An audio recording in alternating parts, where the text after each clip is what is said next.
Assalamualaikum warahmatullahi wabarakatuh. Nama saya Aldi Rifandi.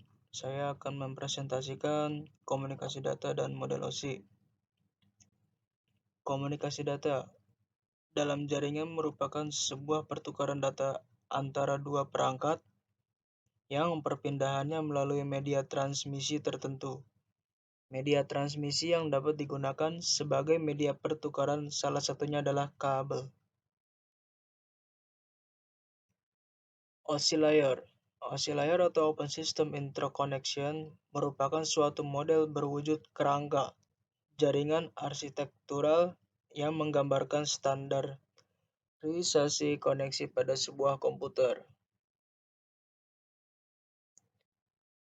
7 lapis layer OSI. 1. Physical layer. Layer ini merupakan lapisan terbawah dalam model referensi OSI. Physical layer berkaitan erat dengan urusan signal dan posisinya paling dekat dengan hardware perangkat. Tugas utamanya untuk mentransmisi data digital yang berasal physical layer sumber ke server tujuan menggunakan komunikasi jaringan sebagai medianya. 2. Data link layer. Lapisan layar kedua ini berfungsi untuk memeriksa kesalahan saat proses transmisi dan membungkus bit dalam wujud data frame. Data link layer pula lah yang bertanggung jawab mengelola skema alat fisik pada sebuah jaringan.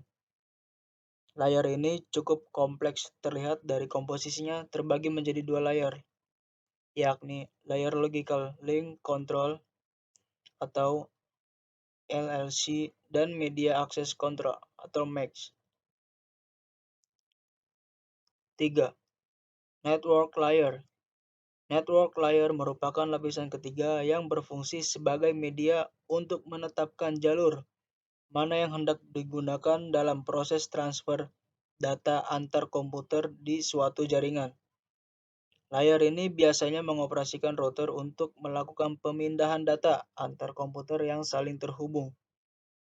Selain menyimpan alat IP, layar network juga akan mengelola pemetaan alat logikal dan fisik melalui address resolution protocol. 4. Transport layer. Layar keempat dalam OSI ini memiliki kuasa untuk mengirim pesan di dalam jaringan dengan melibatkan dua host atau lebih. Transport layer nantinya juga memecah dan menggabungkan kembali pesan terkait, sekaligus mengontrol jalur koneksi pada transmisi. Untuk mengakomodir kebutuhan ini, transport layer menyediakan layanan multiduplexing serta demultiduplexing. 5. Session layer. Layar kelima pada OSI ini memiliki kendali untuk mengatur sesi dialog koneksi. Ranah tanggung jawabnya meliputi pengelolaan dan pemutusan koneksi yang terjadi antar komputer.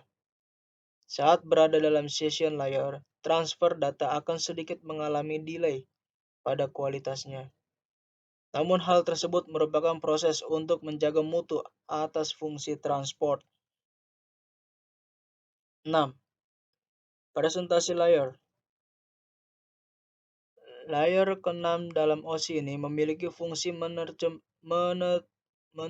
menerjemahkan sintaks dalam suatu host jaringan agar bisa saling berkomunikasi.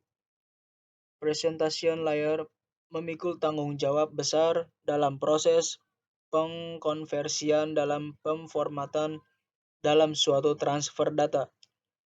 Lapisan ini juga kerap ditugaskan untuk melakukan enkripsi data, enkripsi dan dekripsi data saat proses transmisi.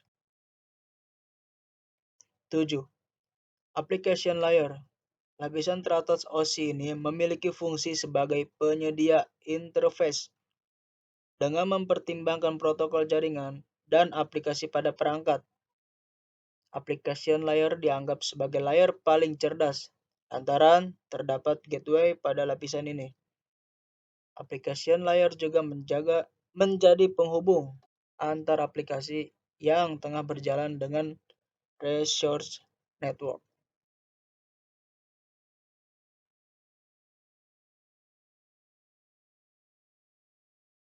Thank you for watching. Assalamualaikum warahmatullahi wabarakatuh.